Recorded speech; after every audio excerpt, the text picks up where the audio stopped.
Columbia University's $200 million settlement, a template for combating anti-Semitism on campuses. Columbia University's $200 million plus settlement over discrimination issues is being hailed as a groundbreaking model for accountability, according to Education Secretary Linda McMahon.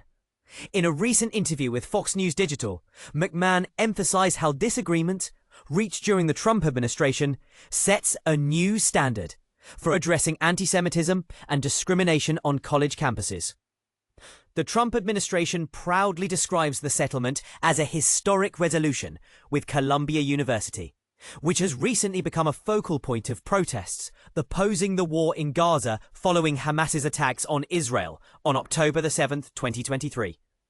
These protests have sparked intense debate and concern about campus safety and the rise of anti-Semitic incidents. I'm very pleased we successfully concluded these negotiations and now have a strong cooperative agreement with Columbia, McMahon stated ahead of her speech at the National Governors Association summer meeting in Colorado Springs, Colorado. Columbia recognized it had a serious anti-Semitism problem that needed to be addressed. The settlement goes beyond just tackling anti-Semitism. It also targets discriminatory hiring practices and aims to improve overall campus security measures. McMahon explained that these steps are designed to create a safer, more inclusive environment for all students and staff. This agreement will serve as an excellent blueprint for other universities facing similar challenges, McMahon added, highlighting the potential for this settlement to influence policies nationwide. However, this development has not been without controversy.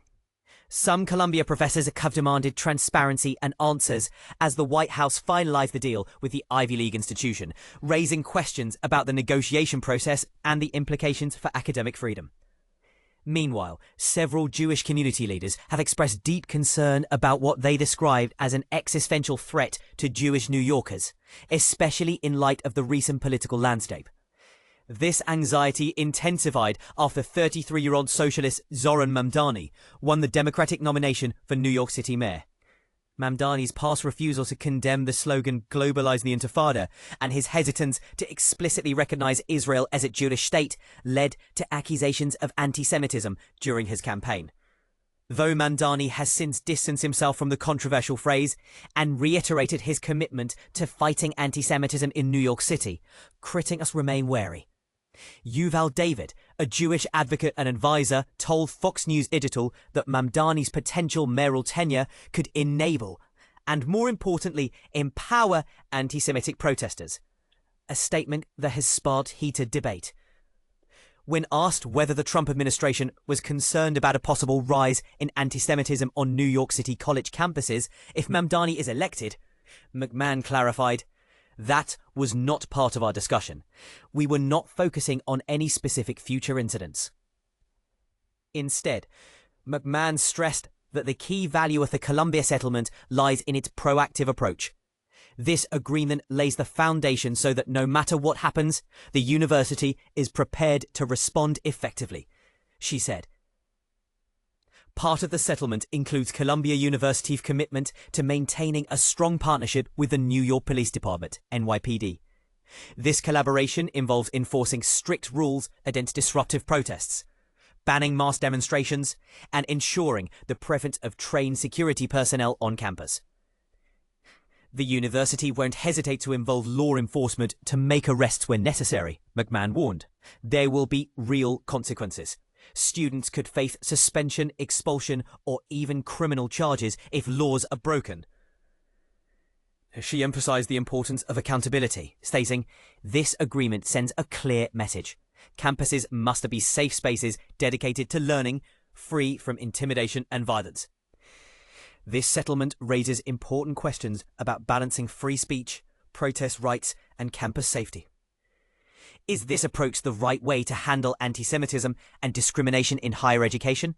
Or could it risk suppressing legitimate dissent? We invite readers to share their thoughts and join the conversation in the comments below.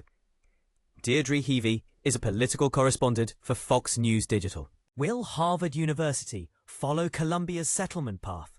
Harvard University stands at a crossroads, facing a decision that could redefine its relationship with the federal government and set a precedent for academic institutions nationwide.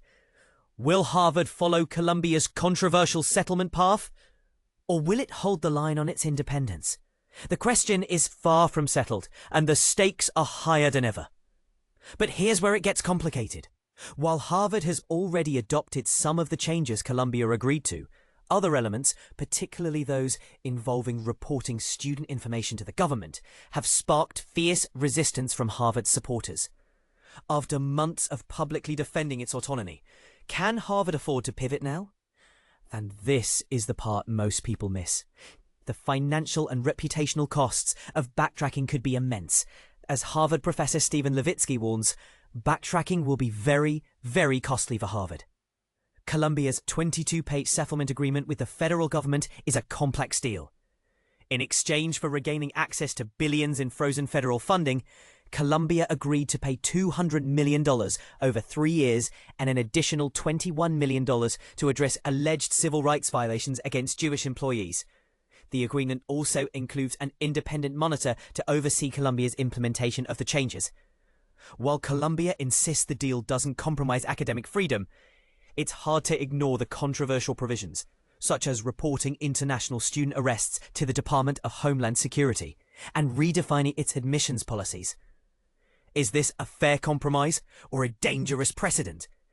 The settlement has sparked debate, with Columbia's acting president Claire Shipman calling it a victory for the institution's values, while U.S. Education Secretary Linda McMahon hailed it as a seismic shift in holding universities accountable. But here's the controversial part. The agreement aligns with broader Trump administration policies, including eliminating diversity programs and redefining civil rights laws to exclude transgender athletes from women's sports. Does this set a troubling standard for higher education? Or is it a necessary step toward accountability? Conservatives, like Adam Kissel of the Heritage Foundation, see Columbia's settlement as a model for other universities, particularly Harvard. Harvard should be next, Kissel declared. But for Harvard, spinning any agreement with the Trump administration as a win would be an uphill battle. Unlike Columbia, Harvard has publicly resisted federal influence, earning widespread support. Harvard President Alan Garber vowed in April the university will not surrender its independence or relinquish its constitutional rights. Yet, with a $53 billion endowment and legal victories under its belt, Harvard's fight is growing more expensive, with potential losses at up to $1 billion annually due to federal changes. The Trump administration hasn't eased its pressure, hitting Harvard with funding freezes, civil rights investigations, and threats to its international student programs. Is this a justified push for accountability, or that overreach that threatens academic freedom? Harvard alumni group Crimson Courage calls it extortion, labeling the federal government's approach an existential threat to higher education.